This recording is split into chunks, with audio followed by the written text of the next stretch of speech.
Welcome back to the News Desk. Now, it is one of the biggest scandals in the NHS's history, which has caused thousands of deaths.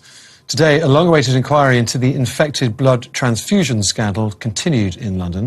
In the 1970s and 80s, more than 30,000 patients were given blood products imported from the US, often taken from sex workers and drug addicts, which were contaminated with HIV, hepatitis C and other diseases. The former Prime Minister, Sir John Major, who was then Chief Secretary to the Treasury, was questioned over the government's handling of the scandal today. There were gasps during the inquiry as he referred to the scandal as bad luck. I mean, there's no amount of compensation you can give that could actually compensate for what had happened to them.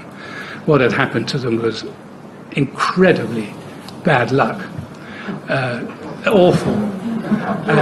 And it was not something that anybody was unsympathetic to.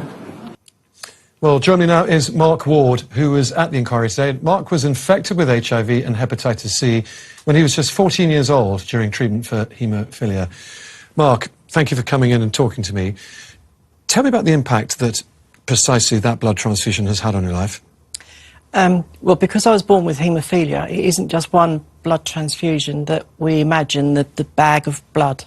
The treatment that I have, it takes up to 60,000 of those bags. They put it in a big vat, mix it all up, and then they create the treatment called Factor VIII, and then that is shipped all over the world. So the impact of that, of being told at the age of 14 that you won't live long enough to leave school because of HIV, it's like somebody punching you in the face. You never went on to develop full-blown AIDS, though? I did. You did? Yes. But obviously you're still here today? Yep. That we're grateful for. What did you make of Sir John Major's marks today? Bad luck? In all fairness, he did apologise at the end of the inquiry for his use of language.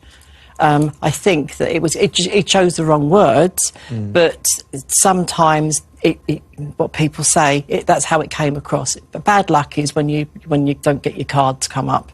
Being infected as a little boy with HIV and all the other pathogens that are going to kill you, apparently, and killed so many others. I think it was poor choice of words. What do you want out of all this, and you and everyone else who's had to live through this and are still living through this over the last 40 years? For me, it's the truth. Justice seemed to be done. I want all those little boys and all those others that aren't here today, my friends, and the survivors, I want us to be able to draw a line under this, move on and live the rest of our lives in peace.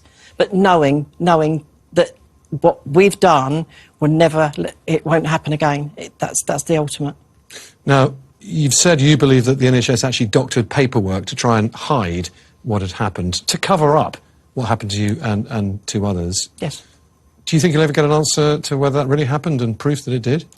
I believe in Sir Brian Langstaff and his team, and the inquiry are very diligent. I've seen documentation that shows that there were certainly mistakes, and there were certainly things that there was practices which were very, very questionable.